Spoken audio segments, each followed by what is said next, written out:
Bom, são 11h04 agora, 11h04, eleição da 98. Chegando ao estúdio aqui, o candidato do PT à reeleição, Fernando Pimentel. O tempo já está correndo na tela, o que foi acordado com as coordenações das campanhas, 40 minutos do nosso bate-papo, 40 minutos de conversa aqui no estúdio. Ao final, 3 minutos ali dedicados para que o candidato exponha suas ideias, convença o eleitor para o dia 7 de outubro.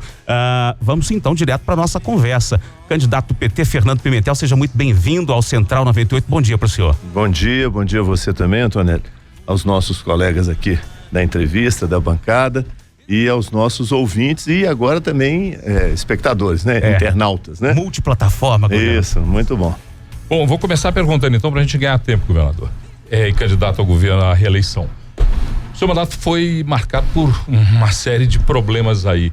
O senhor teve uma relação difícil com os servidores, tem uma relação difícil com os servidores por conta da situação financeira do Estado, tem relação difícil com os prefeitos, tem uma série de envolvimento em processos que lhe incomodam ou que tentam lhe incomodar. Por que o senhor está querendo ser candidato à reeleição outra vez, depois de tantos problemas num primeiro mandato, governador? E por que você quer que eu não seja, Paulo Luiz? A pergunta é o oposto. Por que você quer que eu não seja? Eu não quero, eu só estou fazendo a pergunta. Veja bem, vamos por partes então. Mas você tem razão. Eu falei brincando, João Paulo, mas você tem razão. Porque o cidadão comum pensa, mas está tão difícil, né? Por que ele não vai embora para casa? Pelo mesmo motivo que eu não fui embora para casa quando eu comecei a minha vida política, não pública, política, em 1968, 50 anos atrás. Naquela época era ditadura, regime autoritário, foi o ano do AI-5, eu era muito jovem, era estudante secundarista, e tomei uma decisão de vir para o combate político para melhorar o meu país. Primeiro, para conquistar a liberdade que nós temos hoje, de estar aqui debatendo numa rádio livre, sem censura, com os jornalistas, né? Imagine isso em 68, na época da ditadura. Por que eu estou chamando a atenção para isso? Porque nesse momento o Brasil está fazendo de novo uma escolha entre uma proposta democrática de governo e uma proposta autoritária de governo. Estou falando no plano nacional. Claramente nós vamos nos defrontar com isso. O segundo turno está delineado. De um lado nós vamos ter um candidato comprometido com a luta democrática, com as liberdades civis, com a liberdade de expressão, liberdade de organização, liberdade de imprensa. Isso que nós vivemos, graças a Deus, nos últimos 30 anos, mas conquistamos a duras penas. O duras penas tem a ver com a minha geração. Eu sofri na pele o que foi a ditadura. A outra proposta que está posta, nem vou mencionar o nome, porque diz o Ciro Gomes que é melhor falar coiso, em vez de falar o nome do cara, eu não vou falar, todo mundo sabe quem é um filhote de ditador. E está dizendo claramente que quer levar o Brasil para esse caminho. É por esse motivo que eu vim para a política. De lá para cá, muita água rolou, eu fiz uma carreira longa, fui prefeito de Belo Horizonte, antes fui secretário da prefeitura, fui ministro da presidenta Dilma, trabalhei muito pela cidade, pelo estado e pelo país. E nesses 4 anos tive a oportunidade, com o voto dos mineiros, de dirigir Minas Gerais. E enfrentei uma dificuldade gigantesca, que eu não podia imaginar. Primeiro, nós herdamos um estado quebrado, falido.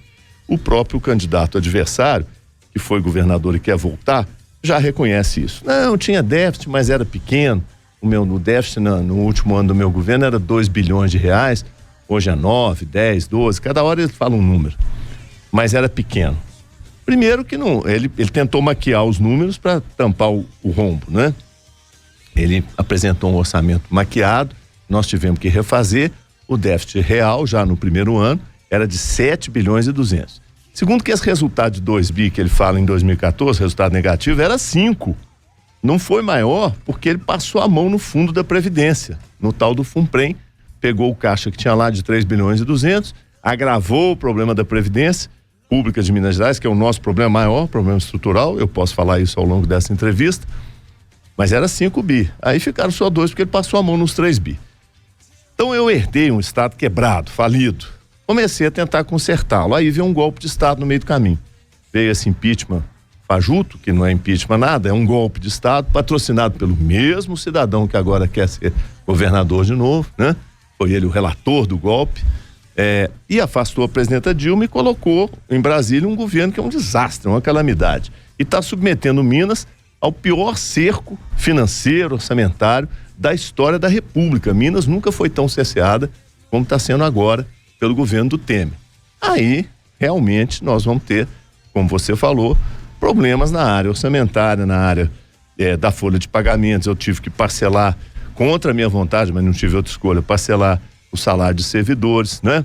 Atrasar, às vezes, aqui ou ali, o repasse, não constitucional, esse está em dia, mas o repasse de convênios para municípios, às vezes para hospitais filantrópicos do interior. Então, é uma realidade difícil. Como é que a gente combate isso?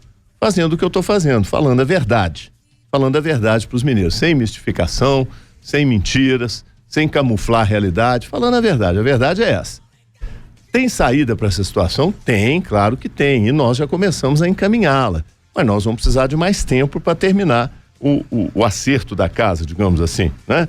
Para deixar a casa em ordem. Ela está semi-arrumada, né? Agora é hora de terminar a arrumação. Para isso nós vamos precisar claramente de um apoio forte do governo federal. Aliás, todos os estados da federação vão precisar de um presidente que tenha consciência federativa e compromisso democrático. Só tem um que vai para o segundo turno e tem essa posição, que é o nosso companheiro Fernando Haddad. Então estou muito confiante que a gente consiga, com o Fernando Haddad presidente, conosco aqui no governo do estado, resolver e melhorar muito a situação financeira, mas mais do que isso, resolver o problema estrutural, que é esse da Previdência Pública, sobre o qual eu vou falar assim que eu tiver mais tempo. Não quero tomar todo o tempo da resposta, porque senão os outros também não podem perguntar. Daí eu vou até insistir um pouco, já que o senhor colocou no plano federal a pergunta. O seu partido, 14 anos no poder, teve um desgaste muito grande, envolvido em algumas acusações de corrupção, um ex-presidente preso, uma presidente afastada, como o senhor acabou de dizer. No plano estadual o senhor enfrenta essas dificuldades. O que seria diferente num mandato do partido, num segundo mandato do Partido dos Trabalhadores em Minas Gerais? Qual seria a marca dessa diferença para o eleitor poder confiar e votar no senhor? Veja, eu acho que o eleitor vai fazer uma escolha baseado na experiência que ele tem. A experiência que o brasileiro, e o mineiro é o brasileiro por excelência, tem, é de um excelente governo do presidente Lula, 2 mandatos, e de um excelente governo da presidenta Dilma no primeiro mandato, quando ela pôde governar, porque no segundo não permitiram que ela governasse. Desde o início, o resultado foi questionado, né? Um candidato derrotado chegou a dizer que pediu recontagem de votos, uma atitude inédita na história da República, e começaram o boicote e começaram o trabalho de sabotagem para derrubar a presidenta, né? E nós pegamos o estado de Minas Gerais quebrado, um abacaxi terrível, começamos a consertar, mas mais do que começar a consertar, nós mudamos completamente o modelo de governo. Hoje Minas tem um governo de fato participativo, que ouve as pessoas, que dialoga, que conversa, que é aberto às manifestações, às críticas, às opiniões, às sugestões. Nós regionalizamos a administração, descentralizamos a administração, desburocratizamos. Tem inúmeros avanços que agora na campanha a gente pode e vai mostrar, né? Então eu tenho convicção, tenho certeza que o mineiro vai fazer a escolha adequada. A escolha adequada é não voltar para o passado de um governo que governava de dentro do gabinete, tomando decisões equivocadas. O melhor exemplo dessas decisões é esse monstro chamado cidade administrativa. Hoje eu estava fazendo a conta, Paulo. A cidade administrativa custou, a preços de hoje, 2 bilhões de reais. Aquele monstro lá. Eles não deixaram, os nossos adversários do PSDB, nenhum projeto estruturante em Minas Gerais. Nenhum único projeto estruturante na área de segurança, na área de saúde, na área da infraestrutura, nada. Não tem nada, não tem um projeto estruturante. Tem um monte de coisas salpicadas e obras equivocadas. Eu estou dando um exemplo da cidade administrativa, podia falar do Hidroex lá em Frutal, ou do Centro de Convenções de São João del Rei, ou do Aeroporto de Cláudio, ou de muitas outras que eu posso falar, além das 511 paralisadas pelo governo passado, porque começaram a obra sem recurso, ao contrário do que agora diz o candidato, dizendo, não, eu não vou começar obras se eu não tiver dinheiro para terminar. Começou 511 e deixou paralisada para nós. Não deixaram nenhum projeto estruturante. Nós temos vários projetos estruturantes traçados e em operação, como é o caso da segurança, com o projeto de segurança comunitária. Mas eu vou dar um exemplo. Minas tem 131 municípios no semiárido. né, na descrição geográfica, geopolítica do semiárido, que são os da área da Sudene. Desses 131, quase 100 já estão com emergência hídrica por causa da seca. E já há muito tempo, já desde o início do meu mandato.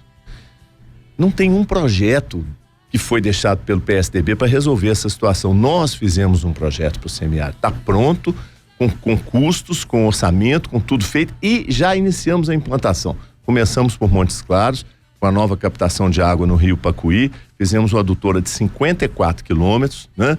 Mais a estação de tratamento, e resolvemos o problema de racionamento de água em Montes Claros. Custou 88 milhões de reais a obra toda.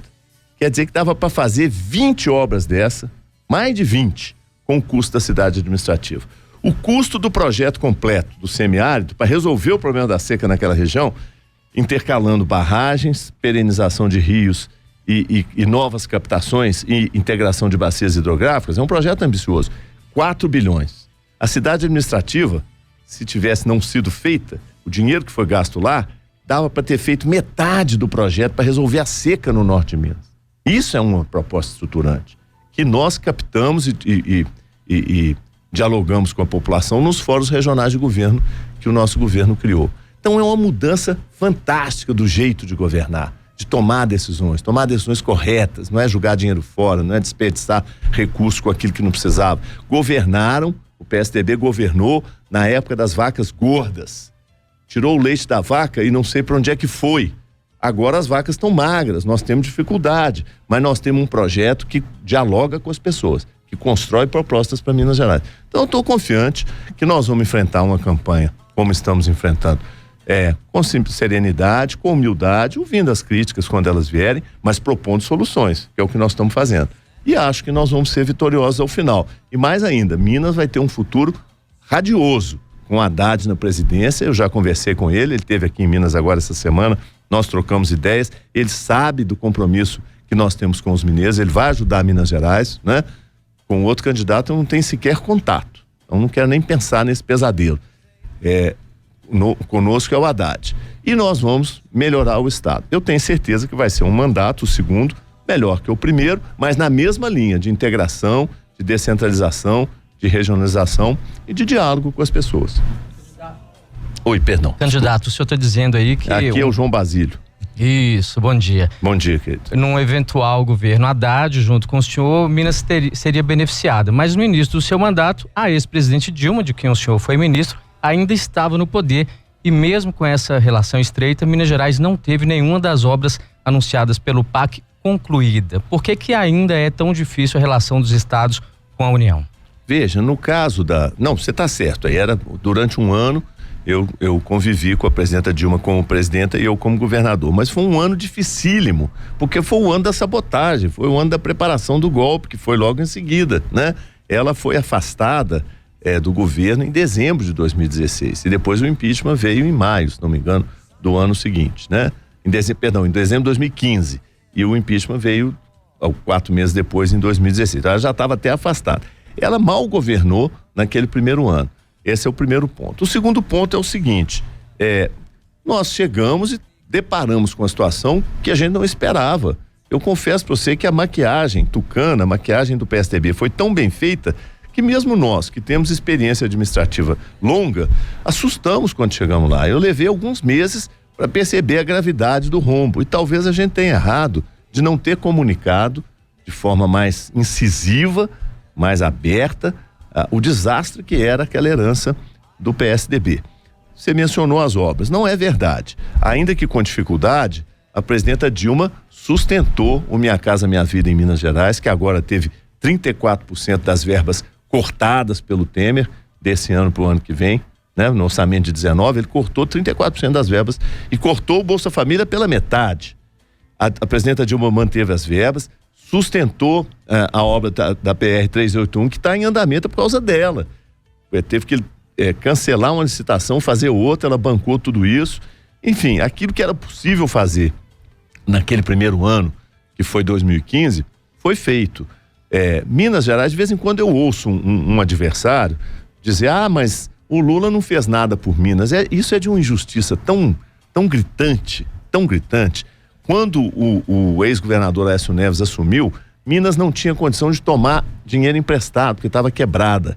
Quem deu aval para os empréstimos que Minas tomou com o PSDB, 15 bilhões de reais de empréstimo. Tudo com aval do Tesouro, dado pelos ministros da Fazenda do governo Lula e depois do governo Dilma. E não reconhecem isso. Mais do que isso, o Lula fez 3 universidades federais novas em Minas Gerais.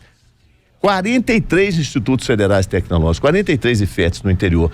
Mas como o PSDB governava só olhando para a zona sul de Belo Horizonte, nunca se preocupou com o interior do estado, nunca se preocupou com o norte, com o Vale do Jequitinhonha, com o Vale do Mucuri, e, de certo nem sabem o que o Lula fez por esse estado. Então, eu acho de uma injustiça gritante. A campanha, e essa é a grande virtude da democracia, a campanha permite a gente repor essas informações, a gente dá para o eleitor esse cenário, esse painel, para que ele faça a escolha correta dele, respeitar o voto dele, mas dar as informações adequadas para o eleitor.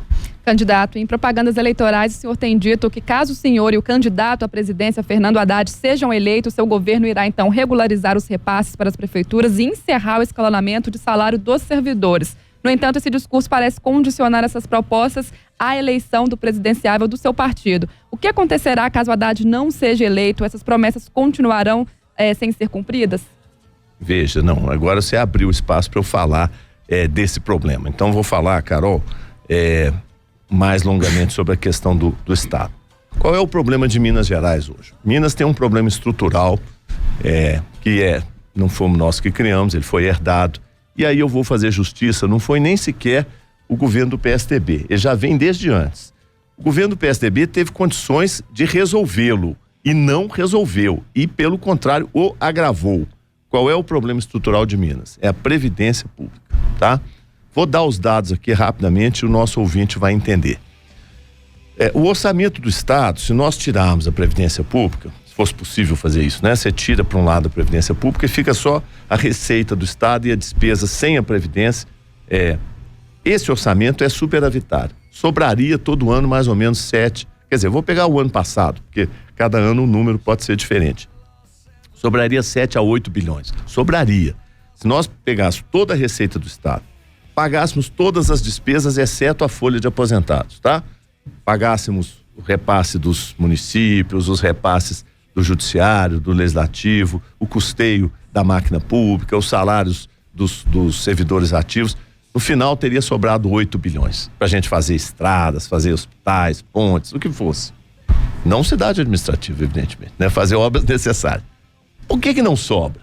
Bom, aí vem a Previdência. Como é que é a conta da Previdência? O Estado arrecada 6 bilhões mais ou menos, 5,5, 6. No ano passado foi 6 bilhões. Arrecada de contribuição previdenciária na folha, mais a patronal, né? Somando tudo, 6 bi. E paga 22 bilhões para os aposentados do Estado, de folha de inativos. 22 bilhões. 22 menos 6, dá 16. Eu pego os 8 que sobraram lá do orçamento fiscal, coloco aqui dentro, ainda fica um rombo de 8 bilhões. Esse é o déficit do Estado. O rombo do Estado é Previdência Pública. Bom, como é que resolve isso? Tem que ter uma grande, uma outra proposta de financiamento da Previdência Pública, diferente da atual. A gente não pode financiar só com contribuições, não pode estar desviando o imposto corrente para dentro da Previdência Pública. Isso a gente pode discutir, criar um fundo para fazer isso e tal. É uma proposta de longo prazo, vai envolver uma regra de transição para resolver estruturalmente. É uma reforma mais profunda que tem que ser feita e vai ser feita, até porque a União também tem o mesmo problema. O rombo dela lá é 90 bilhões por ano. Ela vai ter que resolver o dela. Todos os estados têm o mesmo problema. Cada um vai ter que resolver o seu. Então, tudo somado, nós vamos ter que enfrentar o problema estrutural no próximo mandato, meu e do presidente da República. Mas todo ano repete esse rombo. Como é que você resolve, não estruturalmente, mas conjunturalmente? Como é que se resolve no ano? O Estado consegue receitas extraordinárias. Todo ano o Estado faz isso, entendeu? O PSDB fez isso ao longo de 12 anos que eles ficaram, usando a CEMIG, tomava empréstimo na CEMIG, endividaram a CEMIG quase a ponto de quebrá-la e depois distribuía como dividendo. Esse dividendo, o Estado é um maior acionista da CEMIG, recebia uma parte. Fazia operações financeiras de empréstimo, passava a mão no fundo da Previdência, que foi o que eles fizeram no último ano do governo Anastácio, em 2013, se não me engano, ele passou a mão nesse dinheiro, enfim, e arrumando receitas extraordinárias. Nós conseguimos no primeiro e no segundo ano receitas extraordinárias, lançando mão legalmente, com lei aprovada, tudo bonitinho, dos depósitos judiciais no primeiro ano, e no segundo, lançando mão da dívida com a União, porque os estados, não só Minas, todos nós ganhamos uma causa no Supremo Tribunal e permitiu parar de pagar a prestação da dívida com a União. Isso nos deu uma folga naquele ano de 4,5 a 5 bi, foi o ano de 2016. Com isso a gente tapa um pedaço daquele rombo e vai prosseguindo. O que aconteceu? Em 2017 e em 2018, como já tinha tido golpe de Estado, nós não conseguimos produzir nenhuma receita extraordinária, porque o governo Temer simplesmente barrou todas as possibilidades. E, nesse ano agora, a Assembleia Legislativa também nos impediu, porque não aprovou a legislação que a gente precisava para securitizar a dívida ativa, só aprovou no meio do ano. Então nós ficamos impedidos de fazer alguma operação legal, absolutamente correta, mas que gerasse receita extraordinária. Então veja bem, para o nosso ouvinte entender, tem um rombo enorme que tem que ser resolvido. O governo, qualquer governo, enquanto não resolve o rombo, ele vai botando tábuas ali em cima e passando por cima dele, né? E não constrói a ponte, mas constrói uma passagem, uma pinguelinha. Você vai fazendo. No ano que ele não consegue fazer isso, que foi o nosso caso, gerou esse problema de parcelamento de salários, de atraso de repasses, não os concessionários, volto a dizer, mas de atraso de repasses para alguns municípios ou para algumas entidades do interior. Essa é a realidade. Isso pode ser corrigido? Pode, de duas maneiras. Conjunturalmente, com um apoio mais decisivo do governo federal, mas aí você só resolve de um ano para o outro. E estruturalmente, com a mudança da Previdência Pública, que no Brasil inteiro terá que ser feita, sob pena do país não sair dessa situação que ele se encontra hoje. Governador, Vox Populis, Vox Dei, nem sempre, mas é bom a gente ouvir, prestar atenção no que diz o cidadão. E o ouvinte está participando conosco aqui, e nessa sua resposta, o ouvinte Bruno levanta uma questão que eu vou reproduzi-la. Pois não. O senhor no plano estadual e defende agora uma reforma da Previdência, mas o senhor e o seu partido no plano federal combatem a reforma da Previdência. Como entender essa dualidade de opiniões? Não, mas não tem dualidade, Bruno. Veja bem, nós combatemos a reforma da Previdência que o governo Temer queria fazer, porque aí é um assalto aos direitos do servidor público. Isso nós somos contra. Esse nós nos recusamos a fazer aqui e lá em Brasília também. Eu quero reformar a forma de financiamento da Previdência.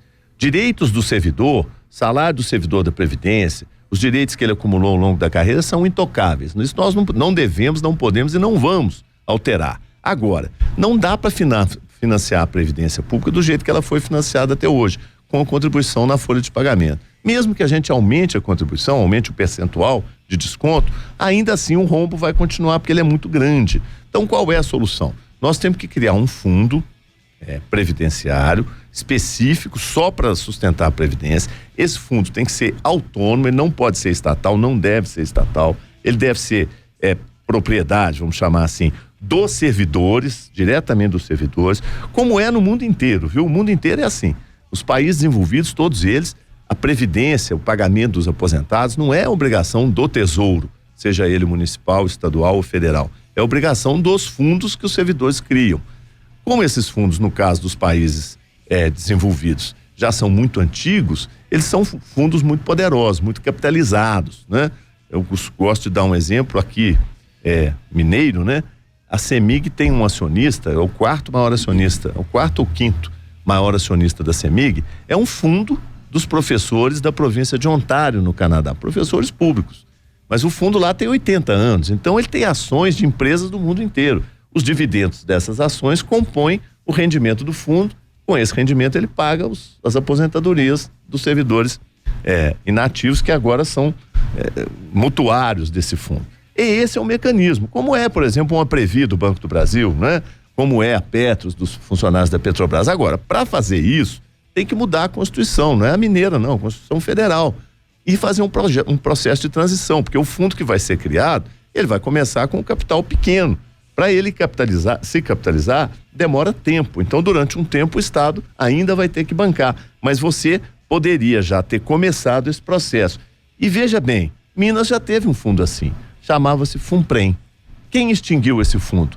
O então governador Anastasia. Pegou o capital do fundo, que era 3.200 bi, passou a mão nele, jogou no caixa do Tesouro, gastou lá com a despesa corrente, zerou o fundo, extinguiu o fundo. Hoje nós não temos mais. Nós criamos de novo um outro, mas ainda não com essas características, porque a Constituição não permite. Esse fundo poderia ser capitalizado de que forma? Colocando lá, por exemplo, os imóveis do Estado, os rendimentos que o Estado tem, os créditos que o Estado tem com a União. O Estado tem créditos gigantescos para receber da União, só da Lei Candir. Nós temos já reconhecido pelo Supremo Tribunal Federal 134 bilhões de reais a receber. Que a União vai ter que nos pagar de alguma maneira, com títulos da dívida, com papéis, não sei como, ela vai ter que pagar. Isso poderia ir para o fundo dos servidores. Até mesmo as ações das companhias hoje estatais, como CEMIG, Copasa, Codemig, poderiam ir para o fundo, com a cláusula de não vender, né? Porque elas continuariam sendo empresas públicas, mas não estatais, elas passariam para o fundo administraria essas ações e com os dividendos ia se capitalizando. Esse é o modelo correto. Criado agora, ele vai levar ainda 5, 6, talvez 10 anos para se solidificar a ponto de assumir integralmente a folha de pagamento. Até lá você põe uma regra de transição. No primeiro ano o Tesouro paga 100% do déficit da Previdência. No segundo ano 90%, depois 80%, e assim até daí a 10 anos extinguir esse compromisso. Essa é a proposta estrutural que eu estou defendendo, já discuti ela com o nosso futuro presidente Fernando Haddad, ele concorda inteiramente, vai ter que ser feita uma coisa semelhante para os servidores da União, né? Isso tudo terá que ser discutido com maturidade, com sinceridade, com os servidores públicos, porque nós não vamos passar o trator em cima deles como o Temer queria fazer na reforma lá deles. Então essa é a diferença, nós não somos contra uma reforma estrutural que garanta fontes de financiamento adequadas e preserve os direitos dos servidores. Nós somos contra passar o trator que o Temer queria fazer, cortando direitos dos servidores públicos. Eleição da 98, recebendo o candidato à reeleição pelo PT, Fernando Pimentel, aqui no Central 98. Candidato, dados da Associação Mineira de Municípios informam que desde 2014 o Estado não repassa verbas às cidades do interior, e essa dívida aí beirando 8 bilhões de reais. Relação tumultuada com os municípios, acentuada no final do mandato do senhor. Qual seria a solução? Como o senhor pretende quitar essa dívida, candidato? Não, primeiro que esse número não está correto, né, Antonelli? Esse número é um número, não existe esse número, não sei de onde é que eles tiram essa informação. Deve ser número, eu vou dar um exemplo aqui que é recente, vocês vão se lembrar. Em maio desse ano, ou abril, se não me engano, deste ano, saiu uma manchete escandalosa em todos os jornais e deu até no Jornal Nacional aí daquela emissora que eu não gosto de dizer o nome, mas deu. Que Minas tinha 102 mil servidores em situação irregular, com mais de com mais de um cargo público, enfim, estava irregular. Dados do Tribunal de Contas do Estado. Eu fiquei apavorado, corri atrás, fui no tribunal, falei, meu Deus, o que é isso?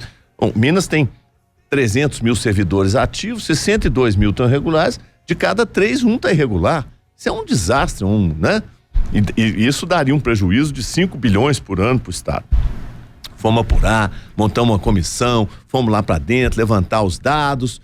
No final, conversa fiada. Sabe quantos estavam irregulares? 130. 130, todos eles com inquérito administrativo já aberto, apurando a possível irregularidade, que era assim, o cara era professor aqui, mas tinha um outro cargo de professor na prefeitura de Ibirité, por exemplo. E professor pode ter 2 cargos. Aliás, é a única carreira que pode. Não, médico também. Professor e médico, desde que o horário seja compatível, pode ter dois registros públicos, né? 130, virou 102 mil, não sei na cabeça de qual técnico lá do TSE, do TCE, né? Tribunal de Contas, saiu essa barbaridade, foi divulgado, só que a retificação, quem deu? Quem viu? Ninguém viu. Sai desse tamaninho, acho que a 98 deu, porque ela é correta. Agora, é só uma questão, então, estou dizendo, 8 bilhões de dívida. Sim, não existe, é mentira de quem está, não de vocês, de quem está divulgando para vocês darem essa informação. Porque são dados da Associação Mineira de Municípios. A associação, infelizmente, partidarizou-se, né? Nós sabemos disso, tem lado nessa eleição, está apoiando um candidato aí, possivelmente por isso esteja exagerando o número. Agora, tem repasse atrasado? Tem. Eu sou sincero, eu não nego o que é realidade, eu não minto pro mineiro, mas eu também não exagero. Exagerar se eu dizer, não, tá tudo certo, não tá não. igual o cara fala, tem 8 bilhões, é mentira, não tem 8, mas tem repasse atrasado. Quais repasses estão atrasados? Então vou dizer quais. Os constitucionais, que é ICMS, PVA, os impostos, está tudo em dia, regularmente em dia. O que está atrasado é o Fundeb de alguns meses para trás aí. Isso aí tem mais ou menos uns 400 ou 500 milhões ainda pendentes, que nós estamos regularizando aos poucos. E alguns convênios com municípios. Os convênios normalmente têm problema porque o município não está regular com o Estado. Esse é um problema que às vezes o cidadão não entende. Você faz um convênio para repassar dinheiro para a saúde daquele município, mas para ele receber, o município, todo mês ele tem que apresentar o certificado de regularidade fiscal dele, município, com o Estado e com a União. Então, se ele tiver irregular por algum motivo, às vezes uma dívida previdenciária, um problema qualquer lá com a União, perde o certificado, o Estado não pode fazer o repasse. Então tem muitos casos assim. Então não é uma coisa generalizada. Só que como é época de eleição, infelizmente partidarizou-se essa discussão, aparece como se fosse, não, está todo mundo insatisfeito. Eu canso de receber prefeitos que não tem nada de insatisfeitos, que estão sabendo da nossa dificuldade e sabem que aquilo que pode estar em dia, está em dia. Então não é essa situação calamitosa. Pelo contrário, o Estado está funcionando, gente. Basta olhar em torno e ver o que aconteceu com o Rio de Janeiro, com o Espírito Santo, com alguns estados do Nordeste, com o Rio Grande do Sul. Muito diferente de Minas Gerais. Aqui está funcionando, a segurança está indo bem, os índices de criminalidade caíram, todo mundo está vendo, as escolas estão abertas e funcionando, a saúde está funcionando, pode ter aqui ou ali alguma precariedade, mas está funcionando. Enfim, o Estado não entrou em colapso e todo o esforço que foi feito contra nós, contra Minas Gerais, era para nós entrarmos em colapso, como o Rio de Janeiro, por exemplo, entrou. Nós não entramos. Isso o cara fala, isso não é mais do que a obrigação. É verdade, mas nós estamos cumprindo a obrigação num tempo difícil. Manter o barco navegando no meio de um tsunami não é para qualquer comandante, não. Candidato, muitas pessoas pelas redes sociais nos perguntando sobre nomeações para concursos públicos. Destacando 2 aqui, o concurso da Secretaria de Saúde de 2014, os cargos de nível médio não teriam tido até o momento nenhuma nomeação, e também o concurso para investigador da Polícia Civil, seriam mais de 600 aprovados e ainda não chamados para ocupar seus cargos. O que o senhor tem a dizer? Também são informações parciais, né? Elas não estão incorretas, mas elas estão parciais. Todos os concursos foram preenchidas as vagas, todos. Os editais são preenchidos. Eu vou explicar para o ouvinte como é que funciona. Você faz um concurso para investigador de polícia, põe no edital 1000 vagas, que é a quantidade de vagas, porque você não pode chamar aleatoriamente. Tem uma carreira com um quadro de carreira. Então, o investigador, são 3.000. Se tiver preenchido os 3.000, não posso chamar ninguém. Mas aí aposentou, gente pediu licença médica e tal, tem 1000 vagas. Você faz o concurso para 1000 vagas, chama os 1000. Bem, nem todos tomam posse. Alguns já fizeram outros concursos, outros já desistiram da carreira. Então tomam posse 800. Abriram mais 200 vagas. Eu chamo os próximos 200. Os 1000 primeiros já foram chamados, 200 não tomaram posse, eu chamo os próximos 200. Bem, 150 tomam posse, faltam 50. Eu chamo mais 50. Nesse processo, que às vezes leva 1 ano, 1 ano e meio, 2, você fala, mas é muito lento. Mas é a lei, querido. É lento porque é a lei. A lei dá 90 dias de prazo para o sujeito tomar posse. Durante 90 dias, ele chamado, eu não posso fazer nada, tem que esperar ele tomar posse. Então, daí a 90 dias eu posso chamar mais gente. Passa aquele período de 2 anos, está terminando o prazo do concurso. Aí eu constato que, ao longo de 2 anos, aposentaram-se mais 300 investigadores. Então, abriram 300 novas vagas, que não tinham quando eu fixei as primeiras 1000. Então, eu posso chamar mais 300, né? Tem que prorrogar o prazo do concurso, mais 2 anos. A prorrogação é só uma vez, você não pode ficar prorrogando indefinidamente. Chama mais 300, vem os 300. Só 200 tomam posse, abre mais 100. E esse é um processo lento que se repete. Então, o que as pessoas estão, esses concursados estão reclamando, é que ainda não foram chamados. Não tem vaga para chamá-los. Se tivesse, eu já tinha chamado. Nós já nomeamos mais de 1.500 novos investigadores e peritos e outras carreiras, escrivães, para a Polícia Civil. Esses que estão reclamando, não tiram a razão deles, não. Estão aflitos para serem nomeados. Você vê que não é tão ruim assim ser servidor público, né? Deve ser uma coisa razoável, porque está todo mundo querendo vir para o serviço público. Que bom que querem, mas tem que esperar abrir vaga, tem que esperar alguém aposentar ou sair de licença médica. A mesma coisa a Polícia Militar, nós estamos com um concurso sendo realizado agora. Nós já colocamos 5.000 novos policiais militares em Minas Gerais. substituindo aqueles que se aposentaram. É um processo lento. Na saúde é a mesma coisa. Então não tem má vontade, não tem desejo de não nomear. Precisamos nomear, tem que suprir o quadro de carreiras, mas tem que abrir as vagas para isso. Governador, estavam previstos 3 minutos para suas considerações finais, mas eu vou preferir substituir. Eu abro mão deles para você me perguntar. Com uma pergunta que inclusive pode ser englobada nas considerações finais. 4 anos de mandato. Sim. O que o senhor considera o grande acerto e o que o senhor não faria e repensaria para transformar o seu governo nesses 4 anos, se eleito nessa eleição do 7 de outubro? É difícil responder. Não, primeiro, o grande acerto, eu acho, Paulo, foi ter mudado o modelo de governo. Isso eu tenho muito orgulho, assim. O nosso governo dialoga com a sociedade. Dialoga mesmo. Nós fomos para o interior, conversamos com todo mundo, fizemos os fóruns regionais. Isso funciona e funciona bem.